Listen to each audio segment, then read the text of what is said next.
With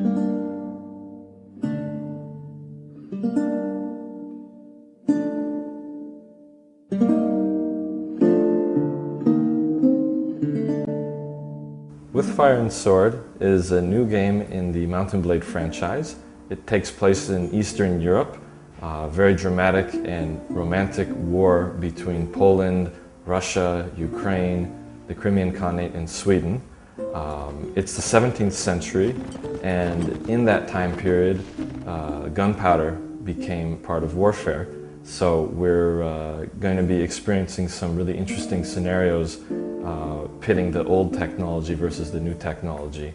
We responded to players' requests to make a Mount & Blade game that's based in history, because players get attached to their own countries, so it's very fun to pick a side and steer the course of history. Well, my favorite feature with Fire and Sword is the new troop system. It's something that I've always wanted to add. It's something that the fans have always wanted. So we've added buying troops from mercenary camps, and you can really get in nitty-gritty and customize everything about them. Their gloves, their boots, their horses, long-range weapons, short-range weapons, helmets, armor, all of that. And it adds a really personal feel to it. So it's kind of like playing dress-up, you know, with your G.I. Joes or your little action figures. And, well, if we have some nice lady gamers, maybe Barbies with battle axes, that's always good. And we put in castle and town customization, so you're really making personal, really valuable properties in the game, and your army. All of it makes you more attached to and want to fight for what you have. So the single-player campaign with Fire and Sword has been vastly expanded. We've got different storylines to follow with each of the factions, and there's a lot of replayability in that sense, that you can choose some very interesting faction like Poland, who's at war with everybody, and have a completely different experience compared to playing Moscow, the Tsardom of Moscow, which is very powerful to begin with.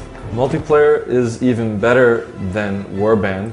We're using the Warband engine with Fire and Sword, and we're able to get a huge count of people on screen in the servers at the same time. We have a really awesome new mode called Captain Mode.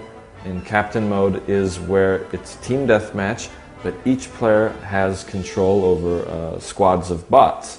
And you can give them orders, and you can buy the exact squad that you want. You can buy Janissaries, you can buy Winged Hussars, you can buy guys with two-handed swords, all that kind of stuff. And you can see who's got the best tactics on each team. And it's going to be 3 to 24 bots per commander, and we've got about 14 on 14 per side.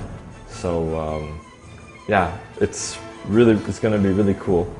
And then also we've got about 12 new maps, really good variety of them. You'll be fighting in a marketplace in Russia. We've got huge siege battles, all sorts of things, even a swamp map. So there's a really good variety of maps to play in with Fire and Sword. Players are going to feel overwhelmed and also overjoyed all at the same time, because they've got so many options and everything is so fun in the game. Customizing your army, trying out the new tactics, trying out the new technologies, getting involved in the storylines, all of that. So it's a familiar experience, but yet completely new at the same time because of all the nice features that are in multiplayer and single player. So overall, with Fire and Sword is a great experience. Even if you've put in hundreds of hours into Warband already, I think you'll really enjoy it.